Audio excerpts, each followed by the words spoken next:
Welcome to Local Living Tri-City, your go-to podcast for exploring the vibrant communities of Temecula, Murrieta, and Menifee. Join me, Liz Jones, as we dive into real estate insights and local business stories, bringing you closer to the heart of our Tri-City area. Let's get started with today's episode. Hey everyone, my name is Liz Jones and welcome back to Local Living. I'm here with VJ today. VJ, pronounce your full name for me. Oh my God. I'm going to mess it up. People always say, well, let me say it as a German, Volker Jekyll, or how it would be in English, Volker Jekyll. So it's very difficult. It's very difficult. So just call me VJ. I like VJ. Coach VJ or VJ, all good. That's great. Well, VJ and I met recently as I joined a BNI, actually every Thursday at Angelo's. Angelo's, yeah. And I am blessed to be part of this new group.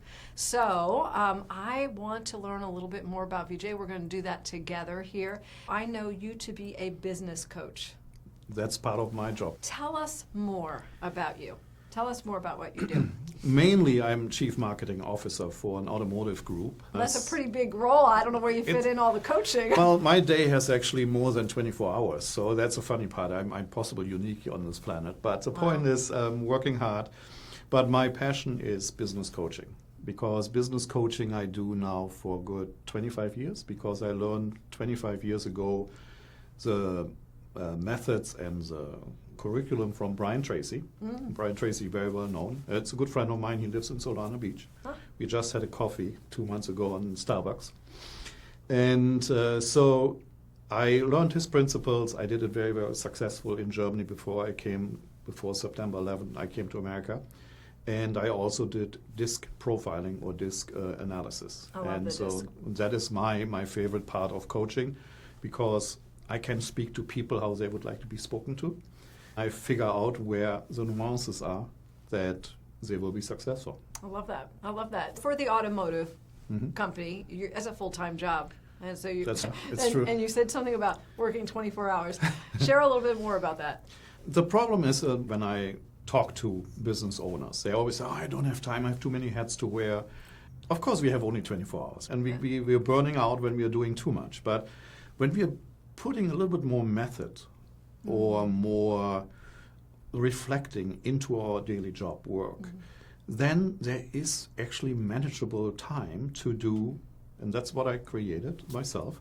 I run 9 car dealerships in Southern California, and they're all exclusive brands, and very successful. I've written a book about it, was speaking on stages in Italy, Germany, etc., about digital marketing, and that's what I do. But, as I said, the coaching comes always back, because people say, hey, can you help me? And I said, man, I can do so much more, because I saw very good success of people who use my coaching, that they suddenly say, hey, we are growing, and hey, you were right on this one, you know? And so that makes me happy. Discovery, yes. The discovery process, right?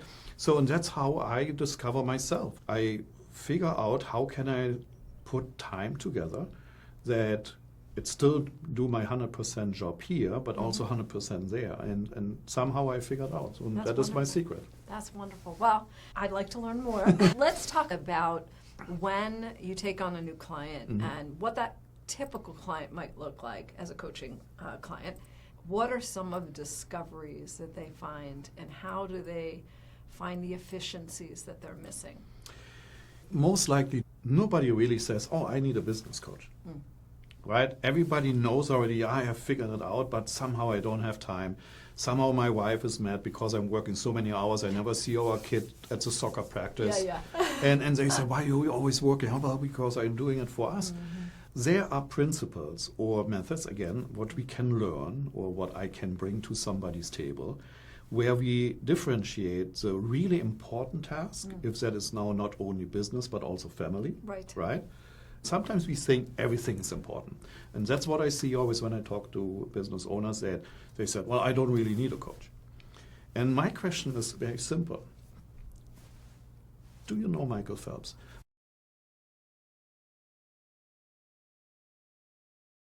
Michael Phelps, one of the best swimmers ever, with the most gold medals. Do you think he knew how to swim? Yes. Do you think he had a coach? Mm-hmm. Why did he have a coach? He could swim. So he can improve his time and improve everything. That's where I come in. I'm looking at you as a holistic view and see, okay, what can I see per pattern where you maybe shortchange yourself? And that's where I figure out for each individual or company, whoever hires me, where we can improve step by step in very methodical steps. And for me, when I'm getting asked, hey, do you have a brochure what you are coaching or what you're doing? I'm not a Walmart or a Target where you can come in with a shop card and say, oh, I take this and I take this. Right. No, Yeah. I'm doing individually. And I think that I would do a disservice to my clients when I say, okay, this is package A and that's package B. Right. I don't do that. So you're bringing in awareness to, it's almost like reflecting a mirror. Yes. So let's take a company like mine. So you would look at how are you currently set up? Where are you spending your time? Yeah. What kind of clients are you trying to attract? How are you attracting them? You're allowing that information to come back and then reflecting that information back to me. Here's what I heard you say. Here's where I see inefficiencies. Here's where you can make great strides if you made little tweaks. I mean, it's like a golf swing, right? Yes. So that minutia then gets you further down the field. I'm almost like a filter system. You pour a lot of water and you know there is grind in it, sand and little stones. And what keeps happening here in the filter is actually the substance. We have to dissect the substance. Right? It's a mess because there are a lot of grind or little stones or whatever you find in that. This is what I found works best for my clients. A law company was trying to grow. Yes. Talking about 3-4 years in a row, and I said, why didn't you do it? And I said, well, we don't know yet. Well, we know we didn't have time. And I said, okay, let's circle back together. Now, guess what? Out of 5-6 months, they're suddenly growing. Isn't that They amazing? have almost doubled their income. Wow. We looked at their marketing. That is a forte for me as a business coach. I can also look at the marketing suite they are deploying great. and tell, hey, here you're wasting money. Let's focus on this. So the holistic approach, what I do, is working. I love that. You've been doing it in this area for how long? I'm only 4 years in California. I was for Oh. 1 year back in Germany, helping my sick brother and my sick mom. So lined everything up there, and then I said after a year, I cannot stand Germany anymore. I'm more American than I thought, even so my German accent is still there. So I decided to move back to, got an offer in the automotive industry to help another company, made them successful in a short time, moved down to Southern California. Overall, I'm 40 years in business. I'm looking possible like 24, but I'm really 60 years old. I love it. Me too. I kept somehow good in shape. The point is the 40 years in business, in different industries, what I have seen worldwide, that's the interesting part, helped me focus on what is necessary, what I see in different businesses. If that was a Fortune 500 company I worked for, or if it's a smaller mom and pop company. Right. So this is my forte, I think, that I can make it applicable to people. I love that. You know, I'm seeing a rise, I mean, even in my own world, I'm a growth-minded person, and I see a rise in coaching programs, whether or not they're life coaches, health coaches, business coaches.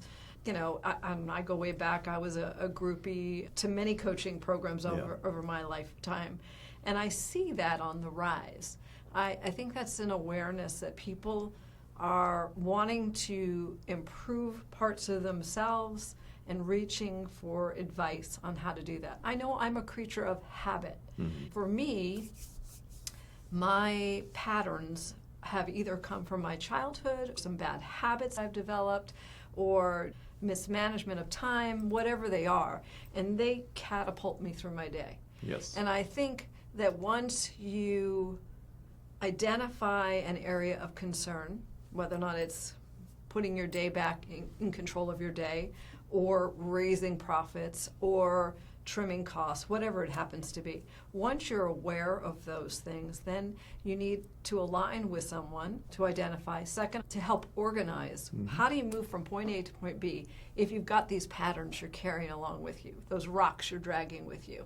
And having somebody from the outside bring those to light, or bring something completely new and help you build new patterns, that's useful. It's well said. That is really where A lot of people have maybe a misconception of coaching. A coach is not a consultant. A consultant is somebody who you hire for your company and say, hey, I would like to do this and this, let's say AI, automation or something like that. Right. You hire a consultant. And he says, yeah, we can do this and that. And then you say, can you do it? Yes, I will do. So he will implement. A coach is actually your accountability partner. I love that. Your accountability partners say, okay, let me discover with you together where we are maybe falling short or where we should excel to this direction. But I will be here and hold your back and push you. I'm the guy who says, I'm not doing my homework. You're doing your homework. That's right. That is what a lot of people sometimes mix up. Yeah, I have a consultant. Well, do you have a consultant or a coach? Well, it's the same. No, it's not. A consultant is doing the work.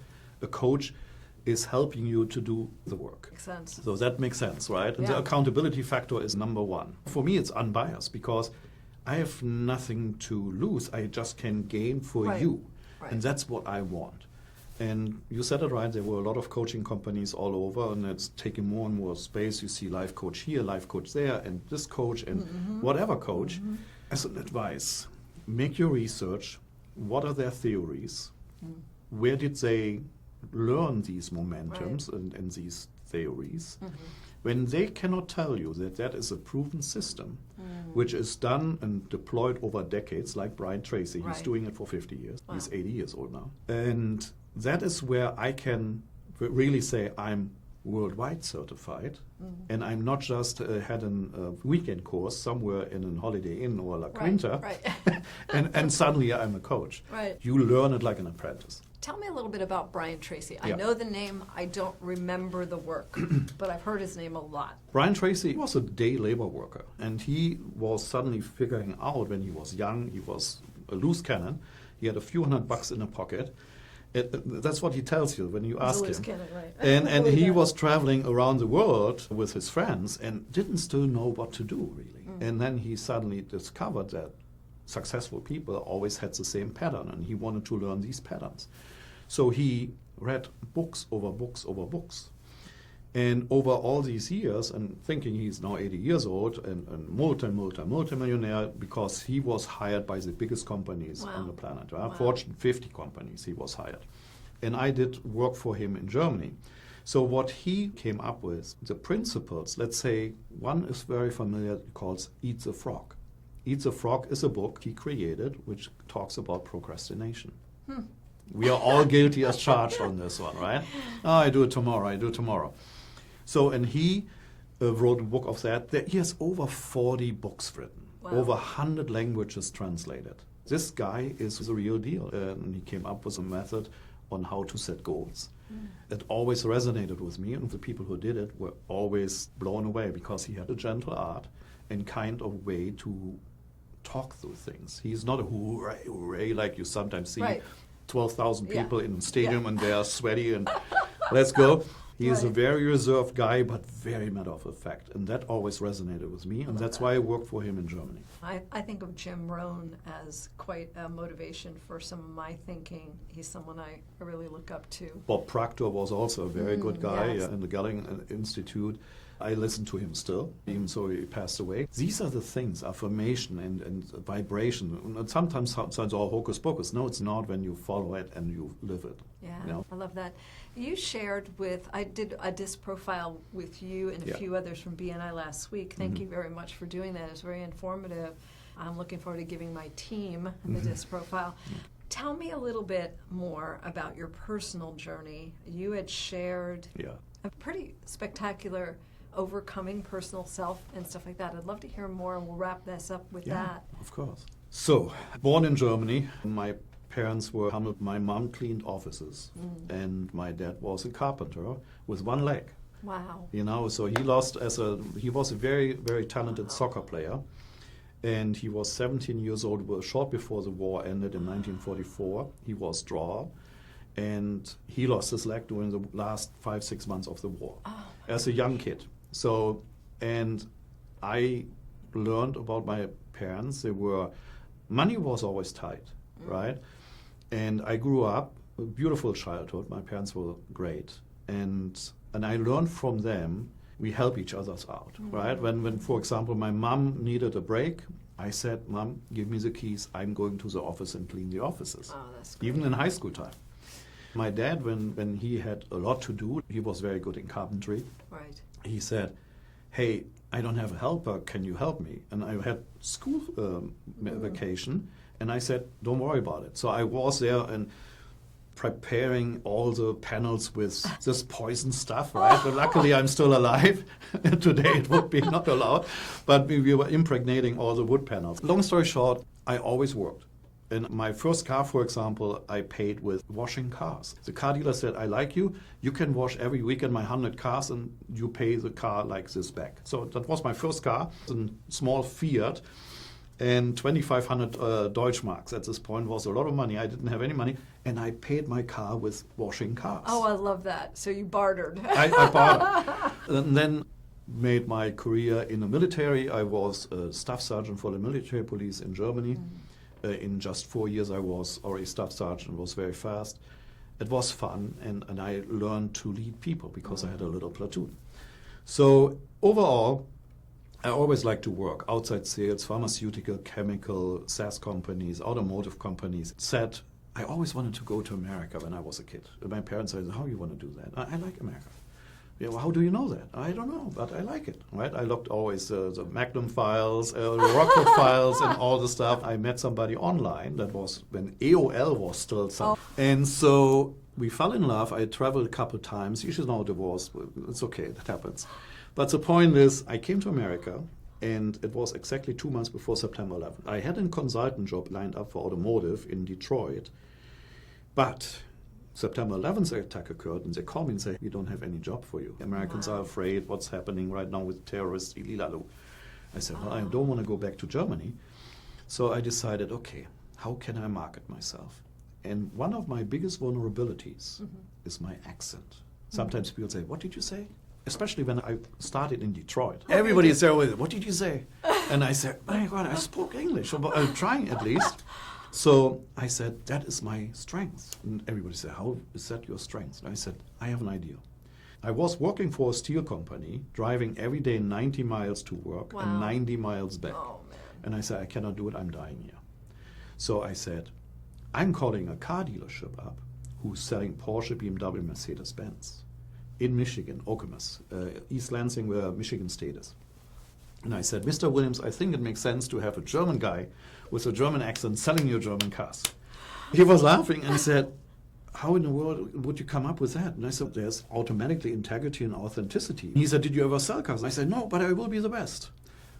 I was betted on that I not last 3 to 4 weeks. $40 was a bet per They threw the bet out there. per bet.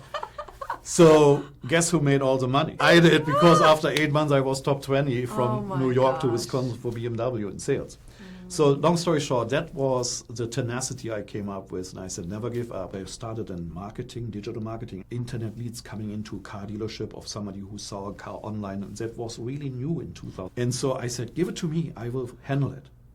And everybody said, how you want to handle it? And I said, it's a different kind of customer. You have to approach them differently. And let me do it. Long story short, I was very successful in that too. And then I said, you know what? I will write a book about that.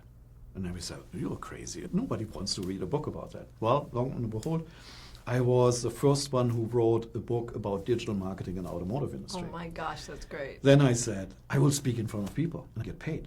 And then I said, I will be also on the cover of a magazine. And everybody thought I'm finally losing it, my mind.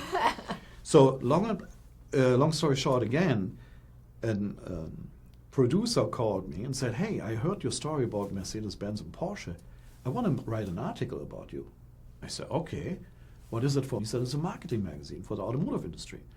In 2009, I made it on the cover of a magazine. As I predicted, I had the cover story in the middle of the magazine. After that, a headhunter called me for a SaaS company, Cobalt in Seattle. They said, hey, we saw your article was really interesting. We would like to hire you to travel the nation and speak in front of people, and we pay you good money. Oh, that's exactly one of your and other everything goals. what I said prediction was suddenly coming to fruition. And that's how I see my life. You have to think big.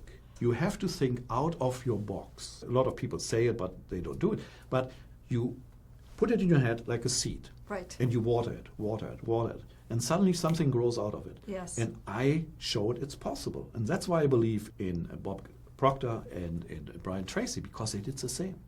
It is amazing. And we can do it. Every definitely human, can do it. everybody out there is able to do it. It is our own limitations. Yes, we have a small world that we've been exposed to. Yeah. And we see glimpses of someone else's Yep. world. And we think that we need to stay in this pond. No. And it is only ourselves holding us back from the other ponds.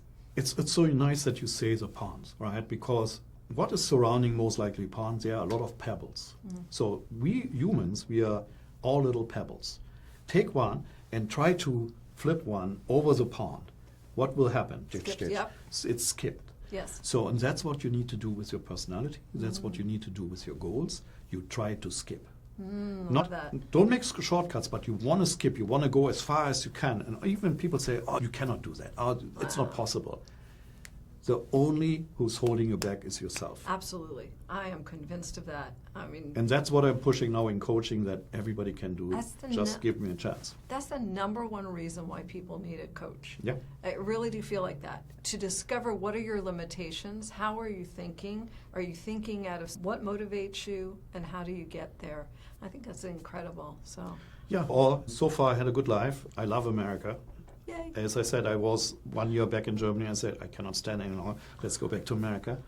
Because it is really still the land of opportunities. I think so too. No other Incredible. country. And I think people feel that way. Yeah. Even with all of our crazy that's out there right now, No, it I think happens. everybody knows it's a land of Yeah. opportunity. Yeah. And it goes back to what you believe you can be. You and can. just find a way to find a pathway forward. I was contacted by a guy in Britain. He said, hey, I see your content on LinkedIn and on Instagram. Would you be interested to be a co-author for another book? I said, yes, of course. And who is writing it? He said, Joe Foster. I said, Joe Foster, the guy from Reebok? Wow. He said, yeah, Joe Foster is the founder of Reebok. I had an interview with him. He was in England, I'm here in California.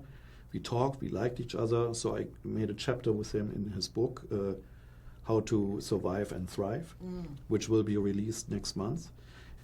I had a sporting goods store in Germany. My only brand I really promoted was Reebok, because Adidas and Nike didn't want to give a small business owner their merchandise. And I said, well, I focus on Reebok. Yes. I made Reebok big in my area of influence. And I always was thankful for it. And now I could thank the guy who invented it personally with the Wow. book. It's crazy. Yeah. It's really There's true. no accidents. It's There really phenomenal. isn't. It's phenomenal. Yeah. That's incredible. Yeah. Well, I have totally loved getting to know you better. Thank you. And I'm sure my audience has got to see that there is highest potential in all of us. Yeah. And obviously, VJ is one of those resources you can tap into to figure out what is your why and what is holding you back, and having a mirror as a coach, what that can do for your business, for your life, for everything, really. It's true. It's really Yeah. wonderful. Everything is possible. Absolutely. Well, it's a good place to finish. I'm Liz Jones with Local Living. Thank you for joining us, VJ. We'll Thank have you. some information for people if they want to tap into Absolutely. finding you, and I appreciate your time today. Thank you. Till next time. Bye. Thank you for listening to Local Living Tri-City. Stay tuned for more insights and stories from Temecula, Murrieta, Menifee, and surrounding areas. Be sure to subscribe, leave a review, and share this episode with a friend that is passionate about the Tri-City area as you are. Goodbye for now, and we'll see you next episode.